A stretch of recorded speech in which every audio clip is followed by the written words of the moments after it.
नमस्कार दोस्तों, स्वागत है आप सभी का आपके अपने YouTube channel GK search engine पर। तो दोस्तों, आज के इस वीडियो में हम बात करेंगे 18 से लेकर 24 मार्च तक के राजस्थान करंट अफेयर्स के इम्पोर्टेंट 35 क्वेश्चन के बारे में। तो पूरा वीडियो बहुत ध्यान से देखना। PDF फाइल आप वीडियो के डिस्क्रिप्शन बॉक्स से डाउनलोड कर सकते हैं, जहां पर आपको टेलीग्राम चैनल का लिंक दिया हुआ मिलेगा। तो चलिए स्टार्ट करते हैं वीकली राजस्थान करंट अफेयर्स। पहला प्रश्न है, राजस्थान में बीकानेर थिएटर फेस्टिवल का आयोजन कब किया गया था? तो 18 से लेकर 22 मार्च तक राजस्थान में बीकानेर थिएटर फेस्टिवल आयोजित हुआ, जहां पर बीकानेर में 5 दिन तक 21 से अधिक चर्चित नाटकों का मंचन किया गया था, जिसमें राष्ट्रीय नाट्य विद्यालय के रंगमंडल के एक साथ 40 कलाकार हैं, वो दिल्ली से बीकानेर आए थे।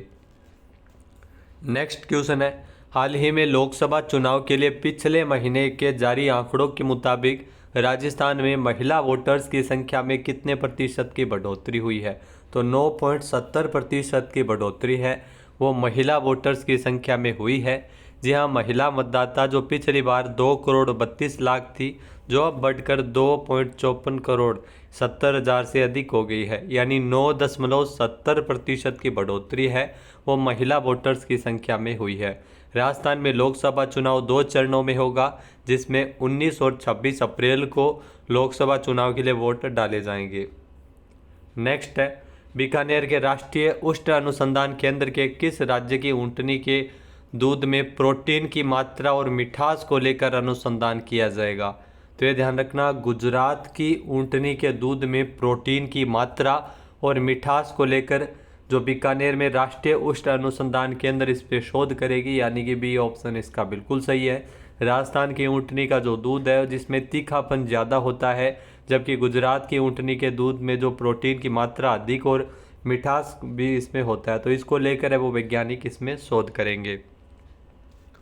नेक्स्ट है, भारतीय अंडर 19 क्रिकेट टीम के कप्तान उदय प्रताप सारण को लोकसभा चुनाव के लिए किस जिले का यूथ आइकन बनाया गया है? तो उदय प्रताप सारण को श्री गंगानगर जिले का यूथ आइकन बनाया गया है। ए ऑप्शन इसका बिल्कुल सही है। जी हाँ, राजस्थान के युवा क्रिकेटर और अंडर 19 वर्ल्ड कप में भारत को फाइनल तक इन्होंने पहुंचाया था। उदय प्रताप सारण जो गंगानगर जिले से संबंधित है। अगला क्वेश्चन है, राजस्थान में किस योजना के अंतर्गत सरकारी कर्मचारियों और पेंशनर्स की दवाइयों की डोर स्टेप डिलीवरी, यानी उनको घर पर दवाइयां मिल सकेगी? तो RGHS योजना जो राजस्थान सरकार में सरकारी कर्मचारियों के तहत, इसमें RGHS योजना के तहत अब घर पर दवाइयां मिलेगी डोर स्टेप डिलीवरी के माध्यम से। ये सरकारी कर्मचारियों और पेंशनर्स को इसका लाभ है वो मिल सकेगा, यानी कि सी ऑप्शन इसका बिल्कुल सही है। नेक्स्ट है, राजस्थान में आगामी शैक्षणिक सत्र 2024-25 में कितने नए मेडिकल कॉलेज बनेंगे? तो 11 नए मेडिकल कॉलेज है वो राजस्थान में बनेंगे। ए ऑप्शन इसका बिल्कुल सही है।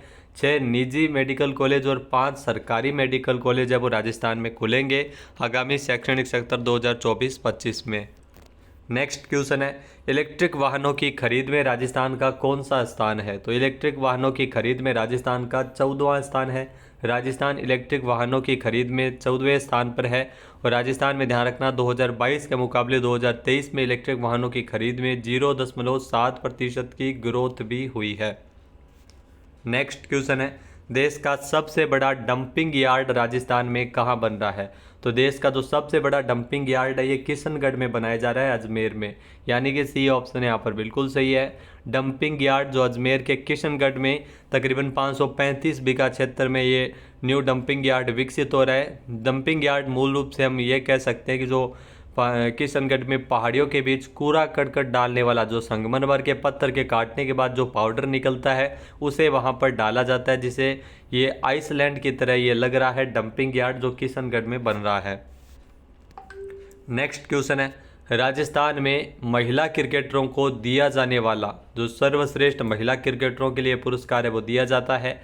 ये पुरस्कार का नाम है सुंदर कांति जोशी पुरस्कार। यह सीनियर वर्ग में किसे दिया गया है? जी हाँ, सुंदर कांति जोशी पुरस्कार सीनियर वर्ग में ज्योति चौधरी को मिला है। सी ऑप्शन यहाँ पर बिल्कुल सही है। विकेट कीपर बल्लेबाज है ज्योति चौधरी।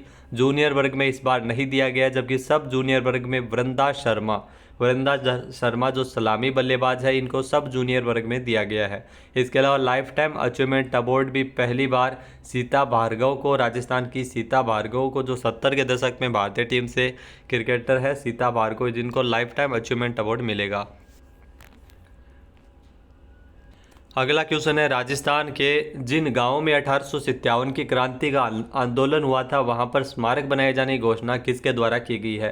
तो ओंकार सिंह लखावत ने यह घोषणा की है, जहां पर 1857 की क्रांति में जिन गांवों का योगदान रहा था वहां पर स्मारक बनेंगे, बलिदान हुए उनके नाम लिखे जाएंगे। और ये घोषणा राजस्थान में जो धरोहर प्राधिकरण, जी हाँ, राजस्थान धरोहर प्राधिकरण के अध्यक्ष ओंकार सिंह लखावत के द्वारा की गई है। नेक्स्ट क्वेश्चन है, राजीव गांधी युवा मित्र इंटर्नशिप योजना के स्थान पर राजस्थान सरकार कौन सा प्रोग्राम शुरू करने जा रही है? तो राजस्थान में इस योजना के स्थान पर मुख्यमंत्री फेलोशिप प्रोग्राम शुरू होगा। बी ऑप्शन यहाँ पर बिल्कुल सही है, जिसमें अधिकतम उम्र सीमा है जो 40 वर्ष थी पहले, तो राजीव गांधी युवा मित्र इंटर्नशिप योजना उसे भी घटाकर 35 वर्ष किया गया, यानी 21 से 35 वर्ष के जो युवा है वो इससे लाभान्वित होंगे। और ग्रेजुएट युवाओं को इस मुख्यमंत्री फेलोशिप प्रोग्राम के तहत जोड़ा जाएगा। मुख्य काम होगा योजना जनता तक किस प्रकार से पहुंच रही है, किसे योजना का फ़ायदा जनता को हो रहा है, तो इसके बारे में इसको रिसर्च करनी है, वो पड़ेगी मुख्यमंत्री फेलोशिप प्रोग्राम के तहत। इसमें ग्रेजुएट ही इसमें अप्लाई कर सकेंगे और स्टाइपेंड इसमें 18,000 रुपये और 5,000 रुपये अन्य कार्यों के लिए मिलेंगे।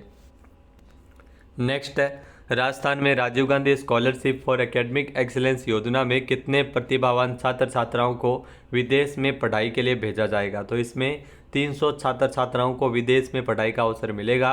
सी ऑप्शन यहाँ पर बिल्कुल सही है। पहले ध्यान रखना 500 छात्र छात्राओं को इसका लाभ मिलता था, अब 300 को तो विदेश में भेजा जाएगा और 200 को देश के ही उच्च शिक्षण संस्थानों में अध्ययन करवाया जाएगा। नेक्स्ट है, राजस्थान से किसने आईआईटी कानपुर और आईआईटी पलक्कड़ के साथ मिलकर एक ऐसा ड्रोन विकसित किया है जो हवा में उड़ने के साथ साथ पानी की सतह पर भी तैर सकता है? तो यह आईआईटी कानपुर और आईआईटी जोधपुर के द्वारा मिलकर तैयार किया गया है। बी ऑप्शन इसका बिल्कुल सही है। और यह ड्रोन पानी के अंदर 8 घंटे तक रह सकता है और इसकी डिज़ाइन भी पनडुब्बी के जैसे ही तैयार की गई है। तो इस ड्रोन की खासियत है कि हवा में उड़ने के साथ साथ पानी में जो चलने की जो तकनीक है वो अमेरिका और चीन जैसे देशों के पास है। अब भारत में भी इस प्रकार की तकनीक है वो विकसित की गई है। नेक्स्ट है, अमेरिकी अटैक हेलीकॉप्टर AH-64E अपाचे की तैनाती राजस्थान में कहाँ की जाएगी? तो अपाचे हेलीकॉप्टर की जो तैनाती है वो जोधपुर में की गई है, यानी कि बी ऑप्शन इसका बिल्कुल सही है। जी हाँ, जोधपुर में जो मिलिट्री स्टेशन पर इसकी तैनाती है वो की गई है। अमेरिकी कंपनी बोइंग से भारतीय सेना को 6 अटैक हेलीकॉप्टर अपाचे मिले हैं और इसमें 2 की तैनाती है वो अब कर दी गई है जोधपुर में। नेक्स्ट है, online travel portal Conde नास्ट traveller ने देश के बेस्ट सफारी लॉज में प्रथम स्थान पर किसे रखा है? तो प्रथम स्थान पर चूड़ा शिकार ओदी उदयपुर को रखा है। सी ऑप्शन इसका बिल्कुल सही है। प्रदेश के 4 जो रिसोर्ट है वो इस लिस्ट में शामिल है। Online travel portal Conde नास्ट traveller के द्वारा ये रिपोर्ट जारी की गई, जिसमें सूची में पहले नंबर पर है उदयपुर का चूड़ा शिकार ओदी उदयपुर रिसोर्ट। तो यह रिसोर्ट कुराबड़ क्षेत्र उदयपुर में है। नेक्स्ट क्वेश्चन है, हाल ही में जारी टीकाकरण रिपोर्ट के अनुसार प्रदेश में टीकाकरण में प्रथम स्थान पर कौन सा जिला है? तो टीकाकरण में प्रथम स्थान पर है ब्यावर जिला, यानी कि ए ऑप्शन इसका बिल्कुल सही है। ब्यावर जिले का पहला स्थान है और सलूम्बर जिला है वो दूसरे स्थान पर है। 16 मार्च को नेशनल वैक्सीनेशन डे बनाया जाता है और इस पर यह रिपोर्ट जारी की गई है। अगला क्वेश्चन है, हाल ही में राजस्थान में किस जिले में स्थित रामगढ़ क्रेटर को देश के पहले भू विरासत स्थल के रूप में मान्यता मिली है? तो रामगढ़ क्रेटर है वो 12 में स्थित है। ये ध्यान रखना, 12 का रामगढ़ क्रेटर, जिसको जो देश के पहले भू विरासत स्थल के रूप में मान्यता 16 मार्च को ये दी गई है। आपको बता दें कि रामगढ़ क्रेटर जहां पर 165 मिलियन वर्ष पुराने उल्कापिंड के प्रभाव से बने 3 किलोमीटर लंबे व्यास वाले रामगढ़ क्रेटर को देश का पहला भू विरासत स्थल घोषित किया गया है। नेक्स्ट क्वेश्चन है, स्टेट हैप्पीनेस रिपोर्ट 2024 में राजस्थान का कौन सा स्थान है? तो इसमें राजस्थान का 13वां स्थान है। सी ऑप्शन यहाँ पर बिल्कुल सही है। जी हाँ, हैप्पीनेस रिपोर्ट के अकॉर्डिंग अगर बात की जाए तो विश्व प्रसन्नता सूचकांक जो भारत है वो पिछले साल की तरह 126वें पायदान पर है। स्टेट की रैंकिंग अगर बात की जाए तो राजस्थान को संपूर्ण देश में 13वें पायदान पर रखा गया है। नेक्स्ट है, हाल ही में 21 से 26 मई तक दक्षिण कोरिया में होने वाले तीरंदाजी वर्ल्ड कप में भारतीय टीम में राजस्थान से किस तीरंदाज का चयन किया गया है? तो भारतीय टीम से राजस्थान में अगर बात की जाए तो राजस्थान से रजत चौहान का चयन हुआ है। ए ऑप्शन यहाँ पर बिल्कुल सही है। रजत चौहान फिलहाल राजस्थान पुलिस में डीएसपी के पद पर कार्यरत है और इनका चयन इस प्रतियोगिता के लिए किया गया है 21 से 26 मई तक दक्षिण कोरिया में होने वाले तीरंदाजी वर्ल्ड कप में।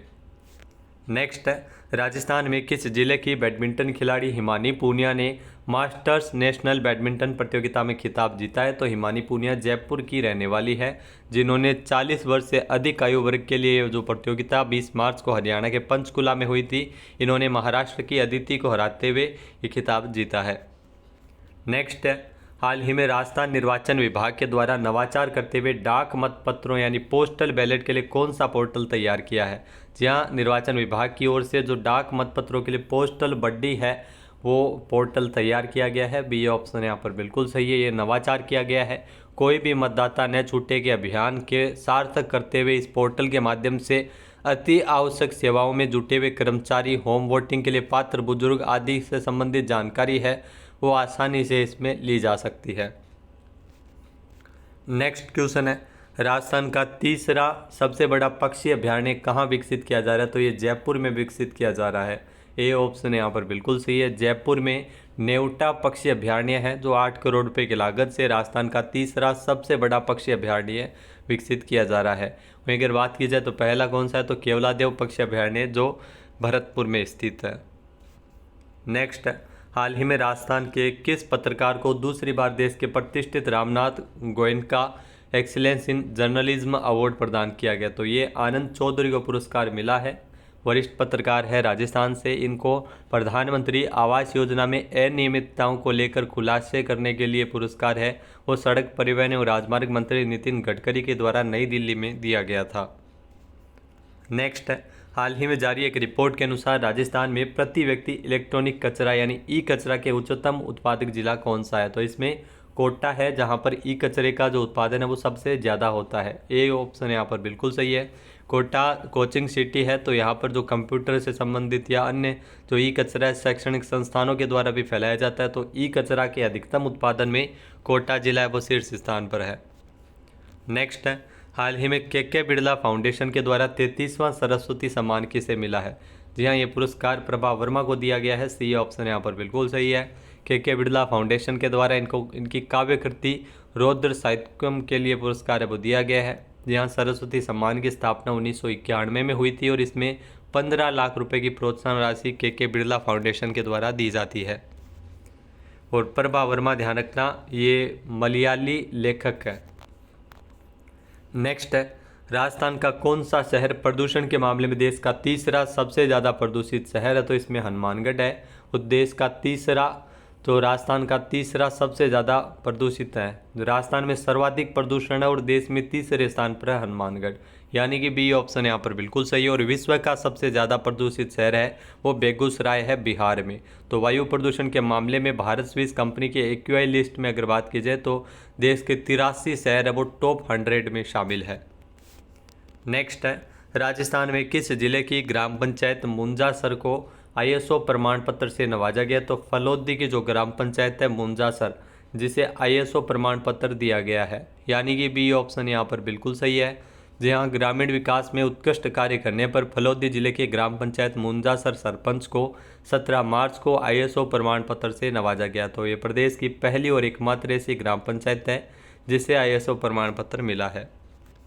नेक्स्ट है, राजस्थान में परिवहन कार्यालयों में अब ड्राइविंग लाइसेंस, वाहन पंजीयन प्रमाण पत्र के लिए स्मार्ट कार्ड के स्थान पर ईडीएल और ईआरसी जारी करने की व्यवस्था कब से शुरू हो रही है?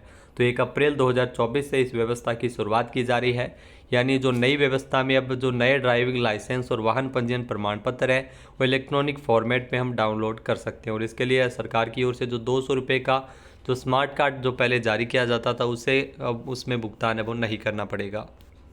नेक्स्ट है, राजस्थान सरकार के स्वायत्त शासन विभाग के जो जिला प्रमुख, प्रधान और सरपंच के मानदेय में कितने प्रतिशत की बढ़ोतरी की गई है? तो इनका मानदेय को 10% बढ़ाया गया है। बी ऑप्शन यहाँ पर बिल्कुल सही। और मानदेय में जो वृद्धि है वो 1 अप्रैल 2024 से लागू होगी। नेक्स्ट है, राजस्थान में सड़क परिवहन और राजमार्ग मंत्रालय की ओर से ऑटोमेटिक टेस्टिंग स्टेशन एटीएस स्थापित अब कितने किए गए? तो राजस्थान में 2 एटीएस स्थापित किए गए हैं। सी ऑप्शन इसका बिल्कुल सही है, जिसमें जयपुर में जो ऑटोमेटिक टेस्टिंग स्टेशन है जिसने काम करना भी शुरू कर दिया गया। तो जयपुर और किशनगढ़ में एटीएस यानी ऑटोमेटिक टेस्टिंग स्टेशन है वो स्थापित किए गए हैं।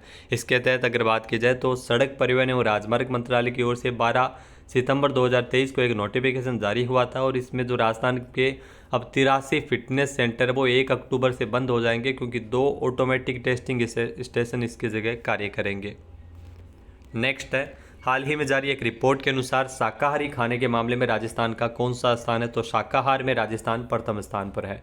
ए ऑप्शन इसका बिल्कुल सही है। और राजस्थान में ध्यान रखना 69% की आबादी है वो मांसाहारी नहीं है, शाकाहारी है। तो इस लिस्ट में राजस्थान का प्रथम स्थान है। और देश अगर बात की जाए तो भारत है वो पूरे विश्व में शाकाहार में प्रथम स्थान पर है।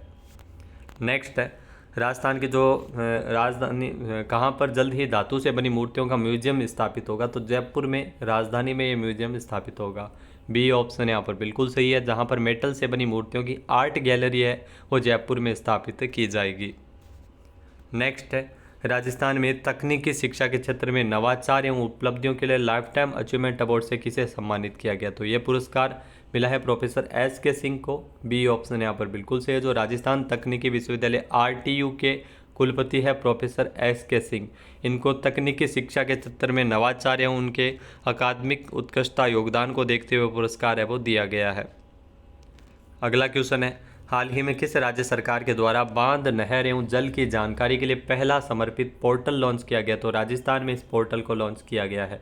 सी ऑप्शन इसका बिल्कुल सही है, जिसमें बांध, नहरें आदि की जो मॉनिटरिंग है वो की जा सकेगी। पोर्टल का उद्देश्य जल प्रबंधन को बढ़ावा देना, सूखे और बाढ़ की भविष्यवाणी करना। जी हाँ दोस्तों, इस पोर्टल को जारी किया गया है राजस्थान में और यह पोर्टल जारी होने से जो जल और आपदा प्रबंधन में उपलब्धि हासिल की है, राजस्थान ऐसी प्रणाली लागू करने वाला देश का पहला राज्य है जहां पर बांधों, नहरों और जल की जानकारी के लिए पहला समर्पित पोर्टल लॉन्च हुआ है। अगला क्वेश्चन है, राजस्थान में कितने संभागीय मुख्यालयों पर स्थित जिला उद्योग एवं वाणिज्य केंद्रों में आधारभूत सुविधा युक्त एमएसएमई सुविधा एवं विकास केंद्र प्रारंभ कर दिए गए हैं? तो ये ध्यान रखना, सभी 10 संभागीय मुख्यालयों पर ये एमएसएमई सुविधा एवं विकास केंद्र शुरू हुए हैं। सी ऑप्शन यहाँ पर बिल्कुल सही है। राजस्थान में उद्योग एवं वाणिज्य मंत्री कर्नल राज्यवर्धन सिंह राठौड़ के मुताबिक 10 संभागीय मुख्यालयों पर स्थित जिला उद्योग एवं वाणिज्य केंद्रों पर आधारभूत सुविधा युक्त एमएसएमई सुविधा एवं विकास केंद्र शुरू किए गए हैं। इसके माध्यम से प्रथम पीढ़ी के उद्यमियों सहित कार्यरत उद्यमियों को मार्गदर्शन, पद प्रदर्शन एवं हैंड होल्डिंग सपोर्ट एवं सहायता इसमें दी जाएगी। तो दोस्तों, ये थे राजस्थान करंट अफेयर्स के इम्पोर्टेंट 35 क्वेश्चन जो पिछले 7 दिनों में बने थे। वीडियो आपको कैसा लगा कमेंट करके ज़रूर बताना। आप लगातार जुड़े रहिए, क्योंकि आपको यहाँ पर Rajasthan current affairs weekly, monthly और डेली प्रोवाइड किया जा रहा है, जो आपके आने वाले सभी एग्ज़ाम की दृष्टि से महत्वपूर्ण है। साथ ही साथ हम जो जितनी भी महत्वपूर्ण सरकारी योजनाएं हैं राजस्थान सरकार की, उनको भी हम समय समय पर आपको अवगत करवाते रहते हैं। जय हिंद, जय भारत, जय राजस्थान।